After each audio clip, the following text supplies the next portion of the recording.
Good evening, you handsome lots, and welcome to 2025. I tell you what, it started off nice and fresh, nice and crisp. The sun is shining though, the sun is shining. But we have got behind us a little 2015 Renault Captur. And it's not a good start to the year for this customer because they have got some dodgy brakes. Now what they're complaining of is the brake pedal doesn't feel as good as what it used to be. And words were to me, Baz, if I had to do an emergency stop, the chances are I wouldn't stop. So yeah, we need to definitely have a little look at these brakes. The handbrake lever is coming up all the way. And I think that we've got a problem on the driver's side rear, because if you just put the handbrake on, it is pulling just one side of the car down. Now, which to me means that this driver's side isn't working. Now, before we get this vehicle up in the air, I'm going to have a little guess at there's something seized inside the drum rather than a cable snapping. I think either the pivot arm for the handbrake cable is seized, or a wheel cylinder, or something like that. That's my guesses. That's my guesses. I'm going to get it in the air now, get the wheels off, get the back wheels off. We're also going to be checking the front brakes for her as well. And don't forget to take a lock and wheel nut out before you put it up in the air. I always do. Right, now with this vehicle raised, we can go around and see if the wheels are spinning. And they both bind it. Oh, that one's gone free. What's happening there? I reckon the shoe linings have come off. Spinning there, nice and free.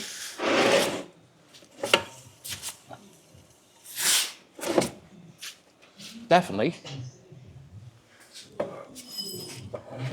No wonder the brake pedal felt a little bit dodgy. Right, let's drop it down. Oh, what was that there? Not of this car anyway. Let's drop it down and get these back wheels off.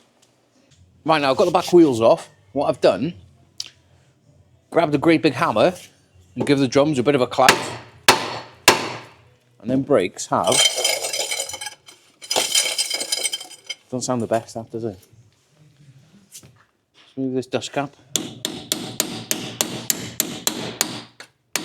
out the drum. And we can go ahead and get a 36mm, I think it's 36mm. Remove the nut off the wheel bearing, and we can pull that hub off, hopefully. We might have to put a little bit of a hub puller on it.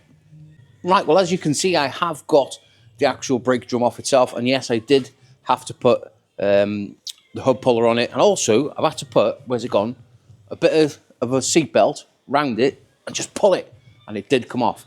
But however, I'm going to show you a little bit of a tip for you. Now on these Renaults, on the back of the backing plate, there's a little plastic cover. Where's it gone? Which is that one there.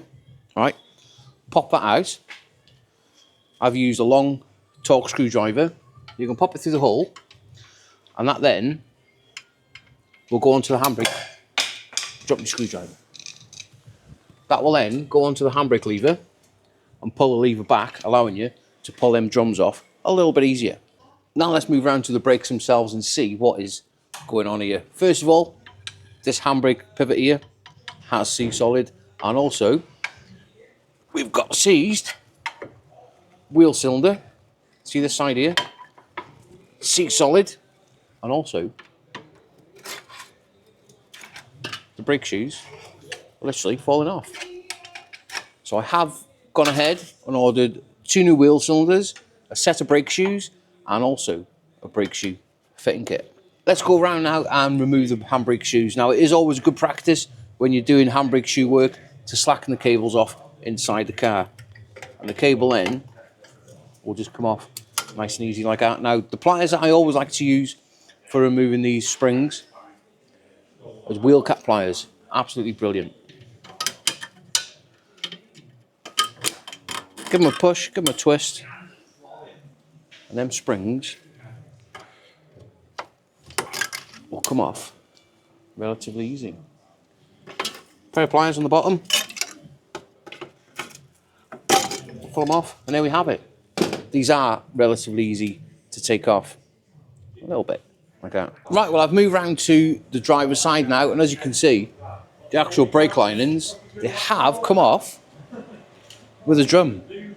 No wonder that wheel, when I was spinning it to start with, it was locking up. It's bad, that, isn't it? I'm going to say,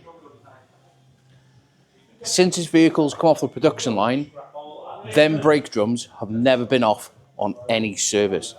And this is why you need to have your car serviced properly, because it's a lot of people take the cars in for a service and they go, oh, yeah, it's had a full service. Really, it's just had the filters changed. This is quite bad, really, isn't it? Now let's remove the wheel cylinders. Now the pipe, the brake union has seized onto the pipe. So what I've done is just cracked it off and wind it over by hand. And then we're going to chuck a little bit of heat on it. Just pop it out.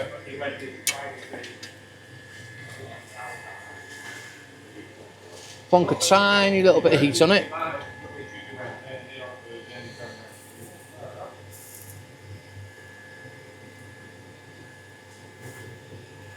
A little bit like that. And we'll go ahead and get a small impact gun. And we can get it freed off. So when we're replacing it, when we're putting the new one on, we haven't got to faff about. Look out now. Perfect. New wheel cylinder is now fitted, and I've also given the backing plate a little bit of a clean with my brush and some brake and clutch cleaner. Now let's move round to the new brake shoes. Like I said before, we are having a fitting kit, and it is always good practice. If you do take the shoes off like this, leave them complete. Try not to separate all the springs and stuff, but if you have to, because some vehicles you can't pull them off like this, you have to take them off and separate them. It is always good practice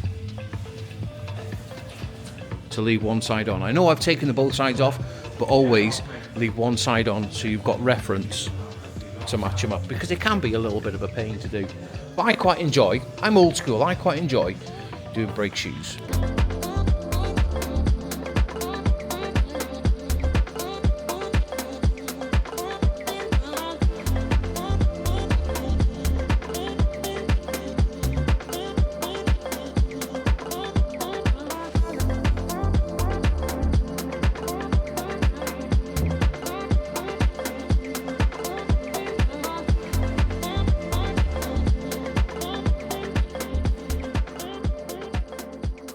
And there you have it, with a little bit of magic, as you've just seen me putting them brake shoes together, and everything is looking nice and clean. Now we do need to adjust them shoes to the brake drums.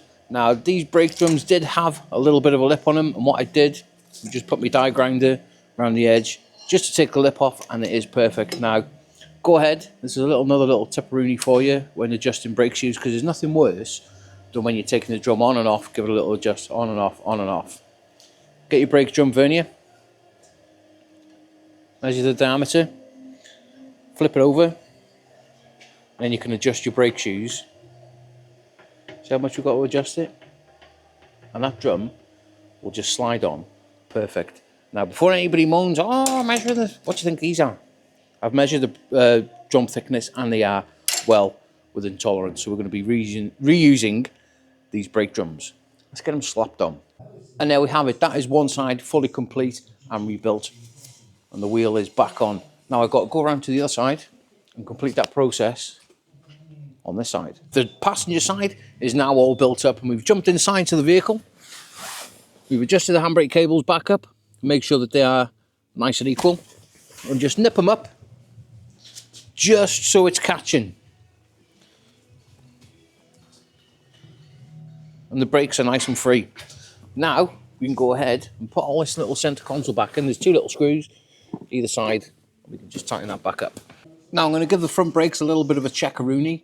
Now visually they look good, and also the brake discs, they have got a tiny little bit of a lip on it. Now we have got the brake pad measuring tool out. If we just put it through there, let me adjust it, turn my camera, that's it. You can see, hang on, we've still got plenty of life still left on them pads. 6mm, and the minimum thickness for brake pads, if you didn't know, fascinating facts of the day, is 1.5mm.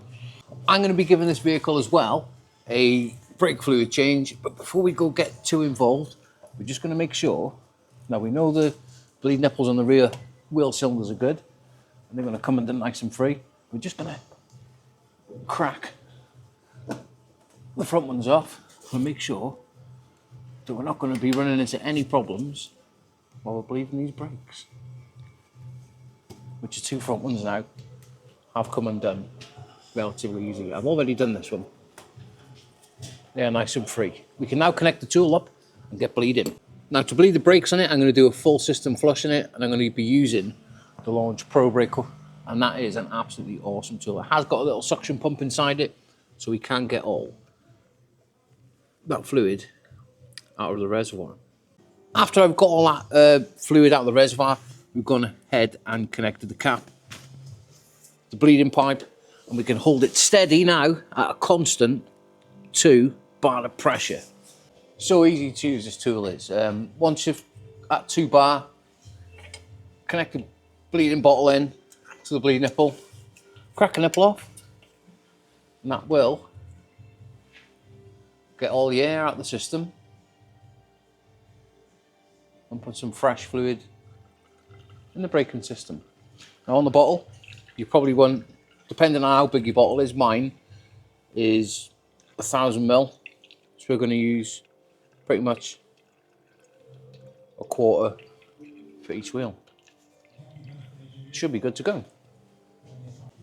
That card is now all finished, and we have had 2, even though I said split it into a quarter, I've done 200 ml out of each corner. Should we get in the car and let's feel how good the brakes are? Right, to start off with, the brake pedal feels nice and hard. Well, it should be. It should be. And if you've done everything right, 5-6 clicks on the handbrake with a little bit of reserve travel, that is perfect.